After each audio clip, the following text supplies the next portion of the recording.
Hey, how are you doing? Hope you're doing well. It'll be interesting to see how this goes. As I was setting up here, I seen Facebook has changed their interaction, how you do a Facebook Live, so we're going to find out how this goes. David here with you. And overall, we are talking about improving your health, wellness, and fitness. And you do that by working on your body, your mind, your spirit.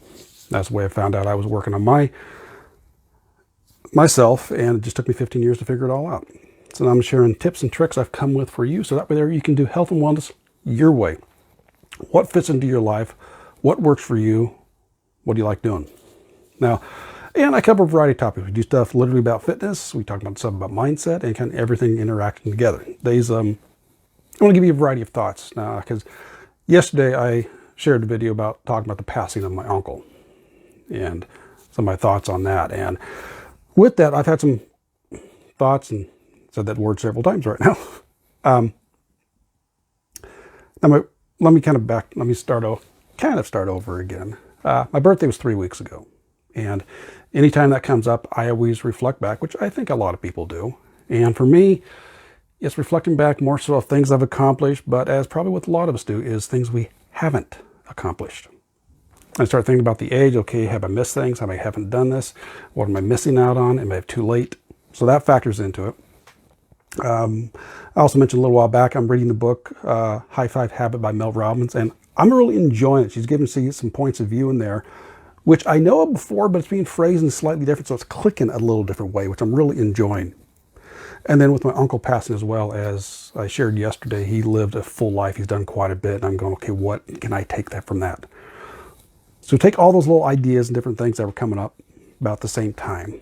And the thought comes up, are you too old?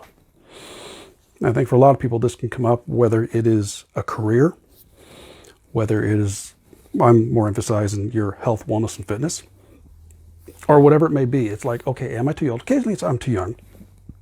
Excuse me, but I'm going to focus on being too old. It's like, okay, I've gone past my prime. I'm not able to do this. I'm not able to accomplish things. And I'm here to contradict that and say, no, you can pretty much always do something. Age has nothing to do with it. To the aspect that a lot of times with age, hopefully has come wisdom, and you can learn for it. You can take a lot of your life experiences you had before, which will help you propel you into the future of whatever you're doing, and maybe be more successful than if you might have done it when you're younger. Now, there are certain aspects that age does play a role, but for the most part, let's talk about what you can do with yourself. You can pretty much always improve your health, wellness, and fitness on different levels. And which is why is one of the aspects in my group, which if you're interested in getting that, get some help along the way on your journey. I got some training in there, health and wellness journey, a little startup guide to get you going as well, some different other trainings in there, but you'll see a link in the description. But one of the guides I have in there is age is just a number. And I've been using this for years and I love it. Is for me, I start finding, well, anymore I don't find them, they come across to me and I end up sharing them up, is people that are in their more mature years kind of define what aging is, which is what other things I get excited about. We have our chronological age, which is we're born, we live 5 years, we're 5 years old, we live 50, we're 50 years old. But biological age is how old your body is.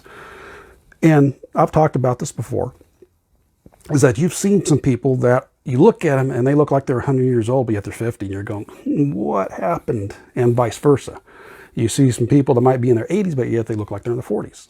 There's a lot of factors in that. Lifestyle plays a huge role in that. Drinking, drugs, smoking, that's going to age you faster. Versus you take care of yourself. Now, genetics will play a factor. They can take some other type of chemicals and things, but regardless, it chooses how you take care of yourself. So I like sharing up different things to show people that I want to help kind of redefine aging. I've heard about a number of spots there about redefining what aging is, to make sure you can stay keep your health, keep your wellness, keep fit, keep your vitality going so you can do more things as you get older. As I shared up, I think it was yesterday, and I've mentioned this for years as well. By taking care of yourself, you're not guaranteed to add years to your life. So you're not guaranteed to live longer, because any of us can get hit by a car walking outside. However, yet there's a good chance you can add years to your life by taking care of yourself. But at the same time, on the other side, you can normally add life to your years. You can do more and live more with whatever time you have left. So again, back on this, age is just a number. I love sharing this up. And one of the recent ones I added there, I came across a video on Facebook, and a woman named Mary, I forget where she's at in the United States, but she started lifting weights at 59 because she wanted to get something just to improve herself. And I think it was age 65, she started competing in weightlifting. And now at the time of the video, she was 71 or 72, and she holds 30 world and state records for her age groups. I love finding that stuff and realize you can do something with it. Several years ago, I came across a video, a gentleman, was he in Chinese? Was he in China or Japan? I'm not for sure. He'd been a sedentary all his life, basically did no activity at all. He didn't start lifting until he was in his 60s. And he was doing a couple things I can't do. Of course, you train specially for that. You can train them and do like what's called a muscle up. A muscle up is where you basically take a pull-up bar, you pull up, but yet you go through and basically do a dip, so you're up above the bar and you're up that way. Look up a muscle up and you'll see what it is. He was doing those. I can't do those. You train for it.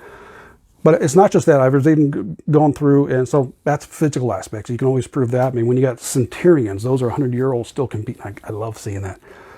But it's not just that there. It's also realizing mind.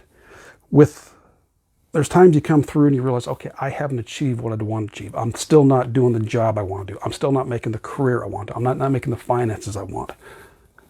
It's finding evidence that you can realize to support that. I remember talking to Mel, and she reached her 50s. She's doing better now in her 50s than she was in 40s.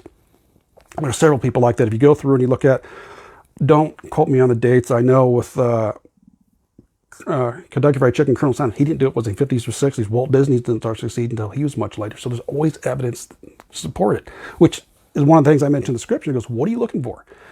We've talked about, now I'm getting to this because Mel Robbins in her book gave me this little take on it.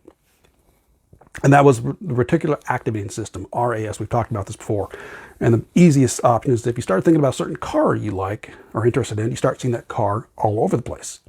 It's always been there, but because out of the millions of bits of data that are coming into our minds all the time, we can only constantly be aware of small pieces of it. If I remember right, is it for every 40 million bits of data coming in, we're constantly aware of 40, something like that. So if you say this car is important to me, you're going to start seeing it. Well, it's the same thing with everything else. If you think the world's a bad place, and that's what you believe wholeheartedly, you're going to find evidence to support that. If you believe the world's a good place, you're going to find evidence to support that. So in this case here, we're saying, okay, you're not too old. You can do whatever you want. If you believe that, if you're looking for that, you will start finding evidence to support it. If it's the contrary, you think, yes, I'm too old, it's too late for me, you will find evidence to support that. So the first thing you got to do is make the decision saying, okay, this is going to be important to me. I want to take care of my health. It's not too late for me. I can do it now. I can do better. I can improve myself. Whatever time I got left, I can improve myself for my family, my friends, and I can keep going. I can improve it. I can keep going. I can get better. Emil Coué, every day in every way, I'm getting better and better. If you choose to do that, then you will start finding evidence to support that. You'll come across an article. You'll see a video. You'll see a picture of somebody. That's the reticular activating system in functioning in order. And one of the things Mel talked about in the book is to prove this, because a little exercise. She goes, look for a heart, a natural formed heart every day. It could be the way your coffee forms up. It could be the way the rocks form. It could be the way that plants grow over. But that's a simple exercise you can go ahead and try doing it. Start looking for a heart every day. Naturally forming heart out there. And if you can see that, then you realize whatever else you're looking for proof that you can do something, you're going to find evidence for that. All right, so that's what I got for today. Let's go ahead and start doing this today. Let's start looking for those natural hearts. And let me know when you find them, or even take a picture, and I'm going to do that as well. Maybe I'll even create a poster. We'll do something like that in my group. But start doing that. Start realizing what you want to find, what you're looking for. You will find evidence to back it up one way or the other. All right, so let me know your thoughts on that. We'll catch you tomorrow. Take care, and balancing to you. Bye-bye.